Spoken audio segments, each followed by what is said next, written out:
इन 5 जगहों पर चुप रहना सीखो। जो लोग बुद्धिमान हैं वो ये जानते हैं कि शब्द हथियार की तरह होते हैं जिनसे किसी को भी बचाया जा सकता है या किसी को भी मारा जा सकता है। अब आप सोच रहे होंगे कि शब्दों से किसी को मारा कैसे जा सकता है, तो जरा सोचिए, ज्यादातर आत्महत्याओं के पीछे किसका कारण होता है? किसी की पत्नी ने कुछ कहा, किसी के पिता ने कुछ कहा और उन लोगों ने आत्महत्या कर ली। ये आत्महत्या किसके कारण हुई? वो पीड़ित के मन को इतना दुखी कर गए कि उसके मन से वो दुख सहना और ज्यादा बर्दाश्त करना नामुमकिन हो गया और इसी वजह से उन्होंने आत्महत्या कर ली। ऐसे ही आपके शब्द किसी को नया जीवन प्रदान कर सकते हैं। जब कोई आदमी उदास होता है या दुखी होता है तो आपके शब्द उसमें एक नया जोश, एक नया उत्साह भर सकते हैं और एक हारा हुआ आदमी अपने जीवन में एक नई शुरुआत कर सकता है सिर्फ शब्दों के माध्यम से, हमारी वाणी के माध्यम से। तो अब तक आप ये तो समझ ही गए होंगे कि हमारे शब्द हमारे जीवन को किस तरह निर्धारित करते हैं, शब्दों में कितनी ताकत होती है और किसी से बात करते वक्त हमें कितनी सावधानी से अपने शब्द चुनने चाहिए। आज की जो बौद्ध कहानी मैं आपको सुनाने वाला हूँ उसमें आपको सीधे सीधे तौर पर कुछ ऐसे तरीके पता चलेंगे, कुछ ऐसी परिस्थितियाँ पता चलेंगी जहाँ पे आपको हमेशा चुप रहना चाहिए। कुछ परिस्थितियों में अगर आप कुछ नहीं बोलोगे तो वही आपके लिए सबसे ज़्यादा बेहतर होगा। इससे पहले कि आप इस कहानी में खो जाएं, इस चैनल को सब्सक्राइब जरूर कर लें। तो चलिए कहानी शुरू करते हैं। एक बार की बात है, एक युवा लड़का एक बार एक बौद्ध भिक्षु के पास पहुंचा। वो काफी परेशान लग रहा था और उसने बौद्ध भिक्षु से जाकर पूछा कि हे महात्मा, मैं अपने आप से परेशान हूँ, अपने आप से दुखी हूँ। बाहरी रूप से मुझे कोई दुख नहीं है, मैं धन धान्य संपन्न हूँ, मुझे कोई शारीरिक रोग भी नहीं है, लेकिन मैं खुद से परेशान रहता हूँ, अपने मन से परेशान रहता हूँ। अक्सर मेरी बातों को मेरा कोई भी दोस्त गंभीरता से नहीं लेता और न ही मेरे परिवार के लोग मेरी किसी बात को गंभीरता से लेते हैं। मैं जो कुछ भी सलाह देता हूँ या तो वो उसे मजाक में उड़ा देते हैं या फिर उसे गंभीरता से नहीं लेते हैं। मेरी बातों को कोई गंभीरता से क्यों नहीं लेता है? क्यों मेरी बातों पर कोई अमल नहीं करता? क्यों मेरी बातों में कोई रुचि नहीं दिखाता? क्या कारण है? कृपया मुझे बताने का कष्ट करें और मेरे मन के इस दुख को दूर करें। यह सुनकर बौद्ध भिक्षु ने कहा कि आज सुबह मैं चालित ध्यान करते हुए वापस आ रहा था। रास्ते में कुछ कौवे काँव काँव कर रहे थे और वहीं पर जब मैं चलता हुआ कुछ दूर आया तो मुझे एक मोर की मधुर आवाज सुनाई दी। ये सुनकर अचानक मेरे मन में ख्याल आया कि कौवे कितना काँव काँव करते हैं, कितना बोलते रहते हैं, लेकिन कोई भी प्राणी कौवे की आवाज को पसंद नहीं करता। मोर हमेशा सही परिस्थिति के हिसाब से बोलता है।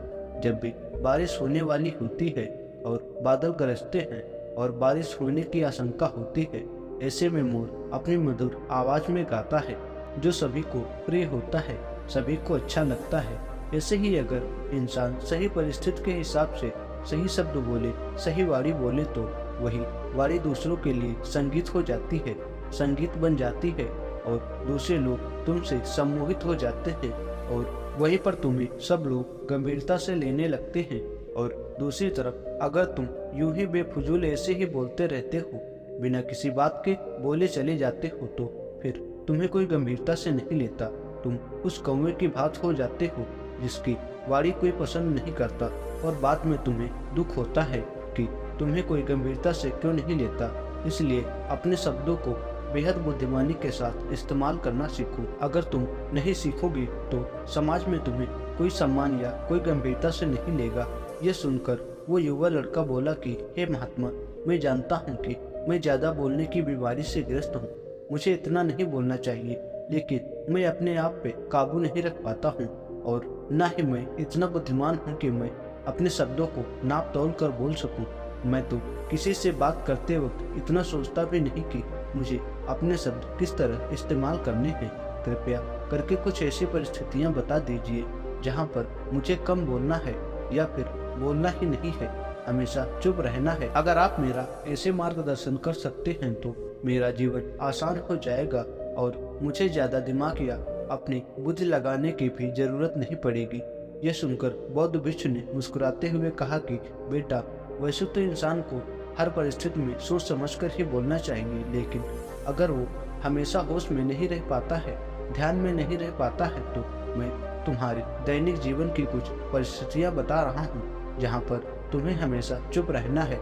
अगर तुम ऐसी जगहों पर कुछ बोलोगे तो तुम्हारा अपमान भी होगा या फिर तुम्हें कोई गंभीरता से नहीं लेगा। सबसे पहली जगह है, या यूँ कहें ऐसी परिस्थिति जहाँ पर इंसान को हमेशा चुप रहना चाहिए, वो है जब किसी ऐसे विषय के बारे में बातचीत हो रही हो जिसके बारे में आपको कोई जानकारी ही नहीं है। तो ऐसी परिस्थिति में व्यर्थ में बीच में टांग अड़ाना, अपना ज्ञान देना, व्यर्थ का ज्ञान, आपको कुछ पता नहीं है लेकिन फिर भी आप अपना ज्ञान देने के लिए उत्सुक हैं, तो ऐसी जगह पर आपका अपमान ही होगा।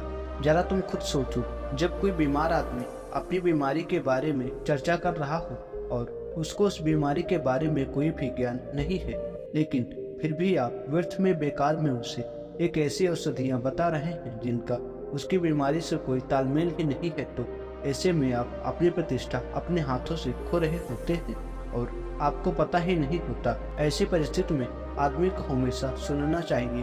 ध्यान से सुनना भी एक कला होती है। अगर आप सुनने का दिखावा करेंगे तो कहीं न कहीं सामने वाले आदमी को ये एहसास हो जाता है कि ये मेरी बात पूरे ध्यान से नहीं सुन रहा है।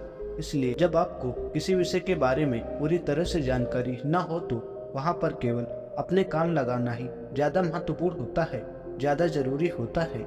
आप उस इंसान की बातें ध्यान से सुन सकते हैं और इसी बीच आप दोनों के बीच एक संबंध पैदा होगा और वह संबंध सच्चा होगा क्योंकि आपने उसके बात को बड़े ही ध्यान से सुना है और इस बात का पता सामने वाले को भी होता है।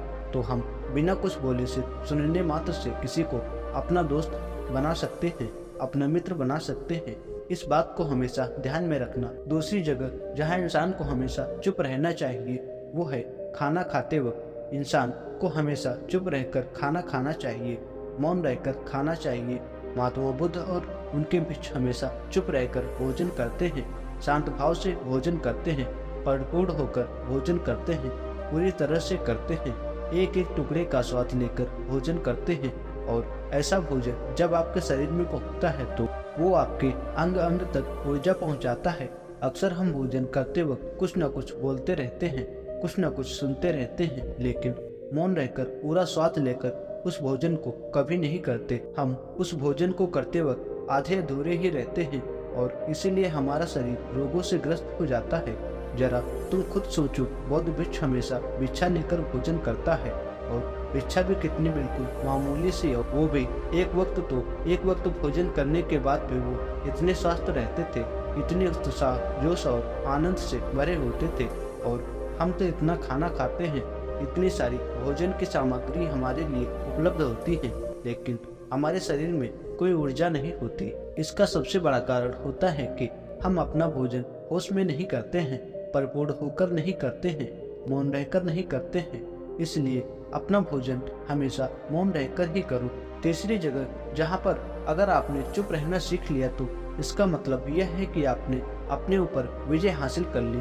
जी हाँ, गुस्से में शांत रहना या चुप रहना इतना आसान नहीं होता है। अक्सर हम गुस्से से भरकर कुछ ऐसे शब्द या अपशब्द बोल जाते हैं जिसका पछतावा हमें हमेशा रहता है, लेकिन जुबान से निकला हुआ शब्द वापस नहीं हो सकता, उस शब्द को मिटाया भी नहीं जा सकता। अब वो जिंदगी भर हमारे दामन से जुड़ चुका है और वो गुस्से में बोला गया शब्द हमारे मन को समय समय पर बेचैन करता रहता है, दुखी करता रहता है। लेकिन गुस्से के वक्त चुप रहना सीखना भी एक बहुत बड़ी कला होती है।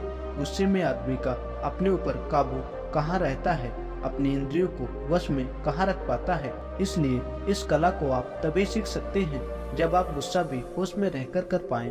जब भी आपको गुस्सा आए, आपके दिमाग में सिर्फ एक ही बात आए कि मुझे चुप रहना है, मुझे किसी से कुछ गाली गलौज नहीं करना है, किसी को कोई अपशब्द नहीं बोलना है। और जब ये विचार गुस्से के साथ जुड़ जाता है और धीरे धीरे ये आदत बन जाता है तो आप अपने गुस्से को भी काबू में करना सीख जाते हैं। जब भी कभी गुस्सा आए तो किसी को कुछ बोलने की बजाय कुछ शारीरिक व्यायाम करना शुरू कर दो। उछलना, भागना, दौड़ना, जिम करना, कुछ भी आप ऐसा व्यायाम कर सकते हो इसमें आपका शरीर थक जाए आप पाएंगे कि जब आपका शरीर थक जाता है तो आपका मन भी शांत हो जाता है। आपने उस गुस्से की ऊर्जा को एक सकारात्मक रूप दे दिया और यही बुद्धिमान व्यक्ति की पहचान होती है, जो दूसरों के तानों से भी अपना घर बना लेता है, अपनी कामयाबी के रास्ते निकाल लेता है। वही सच में बुद्धिमान आदमी है, जो जहर को भी दवा बनाकर इस्तेमाल करना सीख जाए। वही असली बुद्धिमान होता है। चौथी जगह, जहां आप चुप रहेंगे तो आपके लिए वही सबसे ज्यादा बेहतर होगा, वही आपको सम्मान दिलाएगा। चौथी जगह है, जब चार लोग आपस में बैठकर बातें कर रहे हों, कोई बैठक कर रहे हैं, तो वहां पर जब चार लोग बात कर रहे होते हैं तो चारों लोग एक साथ तो बात कर नहीं सकते। एक बार एक व्यक्ति बोलेगा और तीन सुनेंगे, तभी वो बैठक कामयाब हो पाएगी, तभी वो चर्चा सही रूप से आगे बढ़ पाएगी। लेकिन अगर कोई आदमी ऐसा बैठा हुआ है जो बीच में ही दूसरे की बात काट कर अपनी बात को ऊपर रखना चाहता है, तो ऐसे में वो चर्चा या वो बैठक आपको कहीं नहीं पहुंचाएगी और चारों लोगों के बीच आप सबसे मूर्ख कहलाएंगे।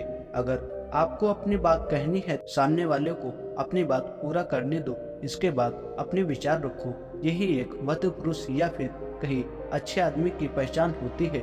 और आखिरी जगह, जहां अगर हमारे माता पिता हमें कुछ कह देते हैं, हमारे बड़े बुजुर्ग हमें किसी बात पर डांट देते हैं या फिर हमें थप्पड़ भी मार देते हैं, तो ऐसी जगहों पे आपका चुप रहना ही उनके प्रति सम्मान दिखाएगा, उनके प्रति आदर का भाव व्यक्त होगा।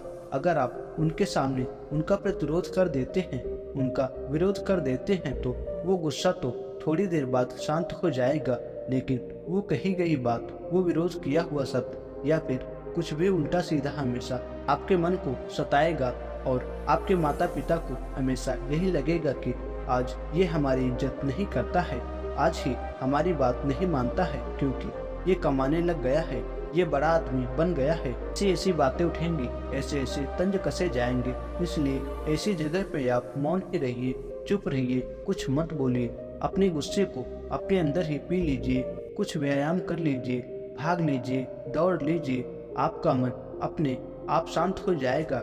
आखिर में बौद्ध भिक्षु ने अपनी बात को खत्म करते हुए कहा कि कम शब्दों में अपनी भावनाओं को उतारना सीख। शब्द हथियार की तरह होते हैं, बोलो तो होश में बोलो, ध्यान में बोलो, जीवन शैली ऐसी बना लो कि जब आप ये बोलो, पूरे होश में रहकर बोलो, पूरे आनंद के साथ बोलो, पूरे प्रेम के साथ बोलो, ऐसी वाणी बोलो जो दूसरे के दिल को ठंडक पहुंचाती हो, दूसरों के मन को भी शांत कर देती हो। और वो तभी संभव है जब आप प्रतिपल होश में रहकर बोले। इसके बाद वो युवा लड़का बौद्ध भिक्षु के सामने नतमस्तक हो गया और उनको प्रणाम करते हुए अपने घर वापस लौट गया। तो दोस्तों, आपको यह कहानी कैसी लगी हमें कमेंट बॉक्स में कमेंट करके जरूर बताएं और साथ ही वीडियो को लाइक और चैनल को सब्सक्राइब करें। मिलते हैं अगली वीडियो में एक नई सोच के साथ, तब तक के लिए अपना ख्याल रखना।